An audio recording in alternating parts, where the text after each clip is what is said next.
आलस्य मनुष्य का सबसे बड़ा शत्रु है। आइए जानते हैं एक कहानी के माध्यम से। एक बार की बात है, एक आलसी व्यक्ति एक बौद्ध भिक्षुक से कहता है, मुनिवर, मेरे में बहुत आलस्यपन है, जिसकी वजह से मैं अपने जीवन में जो भी करना चाहता हूँ वो नहीं कर पाता हूँ। मुझे कोई रास्ता दिखाए। तो बौद्ध भिक्षुक उस आदमी से पूछते हैं, क्या तुम्हें पक्का विश्वास है कि तुम में आलस्यपन है?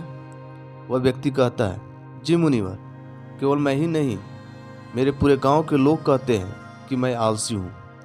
वो बौद्ध भिक्षुक उस व्यक्ति से कहते हैं, परंतु क्या तुम्हारे पास इस बात का कोई प्रमाण है कि तुम वाकई में आलसी हो? वो व्यक्ति कहता है, जी मुनिवर। तो बौद्ध भिक्षुक कहते हैं, क्या प्रमाण है? मुनिवर, मैं जानता तो हूँ कि व्यायाम करना मेरे स्वास्थ्य के लिए अच्छा तो है, लेकिन मैं चाहकर भी नहीं कर पाता हूँ, क्योंकि मेरा आलस्य मुझे सुबह जल्दी उठने नहीं देता। बौद्ध भिक्षु कहते हैं, अच्छा, तुम ऐसी आलस्य से परेशान हो? व्यक्ति कहता है, जी मुनिवर। बौद्ध भिक्षु कहते हैं, परंतु क्या तुम जानते हो कि आलस्य होता क्या है? वो व्यक्ति कहता है, मैं ये तो नहीं जानता कि आलस्य का अर्थ क्या है, परंतु ये जो भी है बहुत ही बुरा है। बौद्ध भिक्षु कहते हैं, सबसे पहले तो ये समझो कि जो भी चीज़ प्राकृतिक रूप से मनुष्य के भीतर है उसका कोई ना कोई उपयोग है, वो बुरी और अच्छी नहीं। आलस्य एक भाव है, एक विचार है, जिसे जाने अनजाने में हम खुद ही पैदा करते हैं। वह व्यक्ति पूछता है, परंतु ये कैसे मुनिवर? बौद्ध भिक्षु कहते हैं, आलस्य पैदा होने के दो कारण हैं, पहला शारीरिक और दूसरा मानसिक।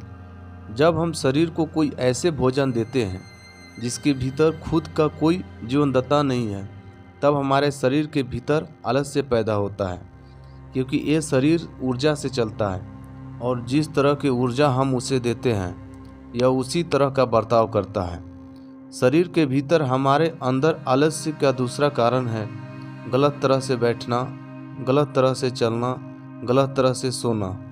हम इस बात पर कभी ध्यान नहीं देते कि हमारे बैठने और लेटने और सोने की स्थिति सही है भी या नहीं। अगर तुम तथागत बुद्ध को देखोगे तो पाओगे कि जब वे बैठते हैं तो उनकी रीढ़ की हड्डी बिल्कुल सीधी होती है। जब वे सोते हैं तो उनके शरीर के भीतर किसी भी अंग में कोई दबाव नहीं होता, और जब वे चलते हैं तो उनके दोनों कदमों के बीच एक तालमेल नजर आता है। ये जरूरी नहीं है कि कोई भी बुद्ध को सुनकर समझे।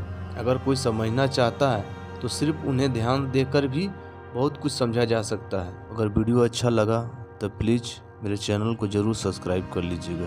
धन्यवाद।